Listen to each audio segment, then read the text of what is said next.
A poor boy walked miles with broken shoes to attend school. Years later, education changed his future forever. The biting morning chill of the rugged Andean highlands was a constant companion for a young boy named Mateo.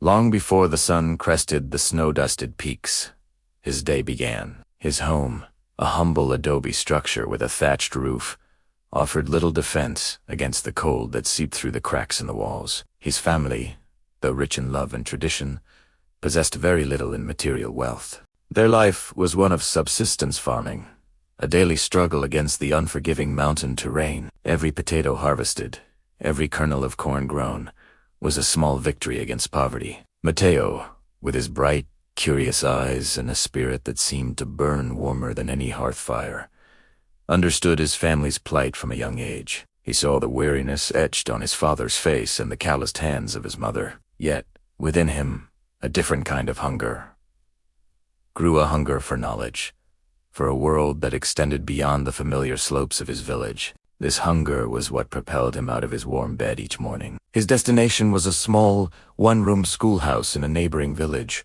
a journey that was an odyssey in itself. The path was not a gentle, winding road, but a treacherous, unpaved track that snaked its way through the mountains. It was a path of loose stones that threatened to twist an ankle, of steep inclines that left his lungs burning, and of muddy patches that could swallow a shoe hole. And his shoes, or what was left of them, were Mateo's greatest challenge. They were a hand-me-down pair, once sturdy leather but now a testament to countless miles walked. The soles were worn so thin that he could feel the sharp, unforgiving texture of every rock and pebble beneath his feet. A gaping hole near the toe of his right shoe had grown over time, a silent witness to his relentless journey. On rainy days, icy water would seep through, numbing his toes. On dry days, dust and grit would find their way in, creating a constant abrasive. Many villagers saw his daily trek as a fool's errand. "The land is our book, Mateo," an elder once told him, his voice kind but firm. "Everything you need to learn is in the soil and the sky."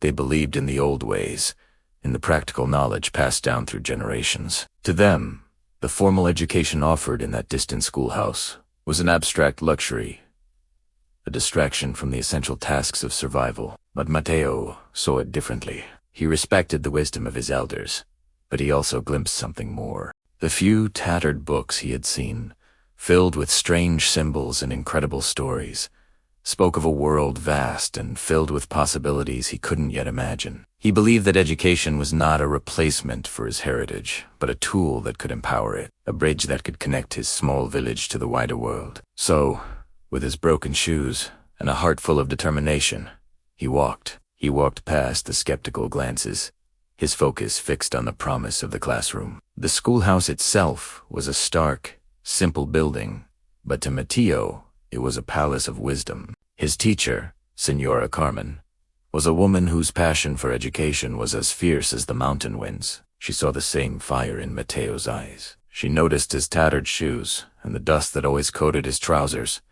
and she understood the sacrifice he made to be there. While other children might complain about a difficult lesson, Mateo absorbed every word, every equation, every historical tale with an insatiable appetite. He would stay after class, asking questions, eager to understand the why and how behind everything. He learned to read with a fluency that surprised everyone, the words on the page transforming from mere symbols into vibrant worlds he could explore. He discovered the magic of mathematics, the elegant logic that could explain the patterns of the universe. The school was his sanctuary, a place where the condition of his shoes didn't matter, only the condition of his mind. The daily pain of his long walk would melt away the moment he stepped through the classroom door, replaced by the pure joy of learning. Years passed, and Mateo's journey continued. The seasons changed, bringing scorching sun and freezing snow, but his resolve never wavered. His shoes eventually gave out completely, the soles detaching until they were beyond repair. For a time,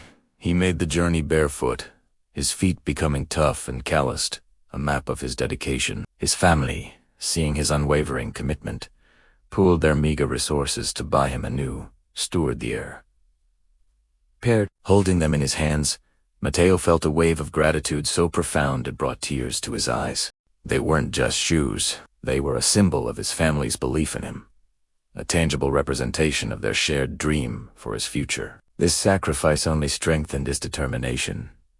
He knew he was not just walking for himself. He was walking for his family, for the hope they had invested in him. He excelled in his studies, graduating from the small village school at the top of his class. His success earned him a scholarship to a high school in the city, a place he had only ever heard about in stories. The transition to the city was a seismic shock.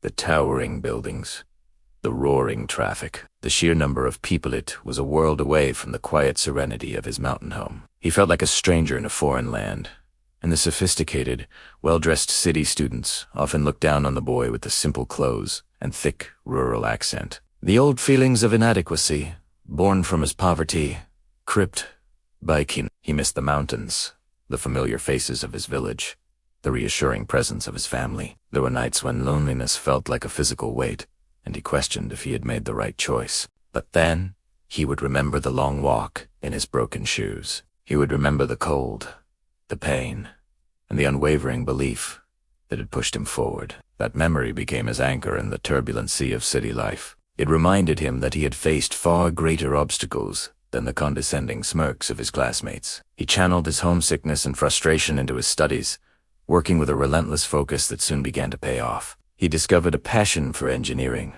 specifically for sustainable agriculture and water management. He saw a direct connection between the complex theories he was learning in the classroom and the practical problems his village faced. He dreamed of designing irrigation systems that could make their crops more resilient to drought, of introducing sustainable farming techniques that would increase yields without harming the land that had sustained his people for generations.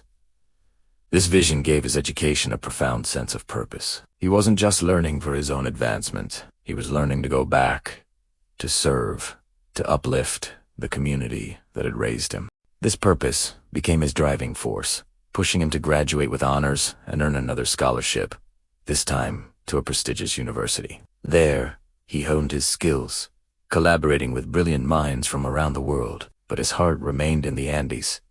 He never forgot the feel of the rocky path under his worn-out shoes. Decades after he first set out on that dusty mountain path, a confident man in his early 40s returned to his village. It was Mateo, but he was transformed. He was no longer the small boy with broken shoes, but a respected engineer with a wealth of knowledge and experience. Yet, when he stepped onto the familiar soil, a wave of humility washed over him. He had returned not as a conqueror, but as a son. The villagers who had once questioned his journey now greeted him with pride and hope. They saw in him the fulfillment of a dream they hadn't dared to have for themselves. Mateo, true to his word, began to implement his vision. He worked alongside the villagers, teaching team but also learning from their ancestral wisdom. Together, they built innovative, gravity-fed irrigation canals that brought life-giving water to previously arid terraces. He introduced crop rotation and soil conservation techniques that revitalized the land. The village began to prosper. The harvests were more abundant than ever before, and the specter of poverty slowly began to retreat. He also helped to rebuild the old schoolhouse, expanding it and ensuring it was filled with books and resources for the next generation. He established a small foundation to provide shoes and school supplies to every child, ensuring that no one would have to endure the hardship he had faced. He wanted every child to know that their journey to education should be paved with support, not weep pain. One evening, as the sun set, casting long shadows across the transformed valley, Mateo sat with his own young son on the porch of his new, sturdily built home. His son pointed to a framed object hanging on the wall, the tattered remains of a small, broken leather shoe, carefully preserved behind glass. "Papa, why do you keep that old shoe?" the boy asked, his voice filled with innocent curiosity. Mateo smiled, a gentle, reflective expression on his face. He looked from the shoe to the thriving fields and the happy, well-fed children playing in the village square. He thought of the long, arduous journey, the freezing mornings, the aching feet, and the unyielding hope that had fueled him. He thought of how the pain of that journey had forged in him an unbreakable will, how the memory of his hardship had become the bedrock of his life's purpose. The broken shoe was not a reminder of poverty or suffering. It was a monument to resilience, a testament to the incredible power of education, and a symbol of the promise that a difficult path can lead to the most beautiful destinations. Hardship became the reason for his success.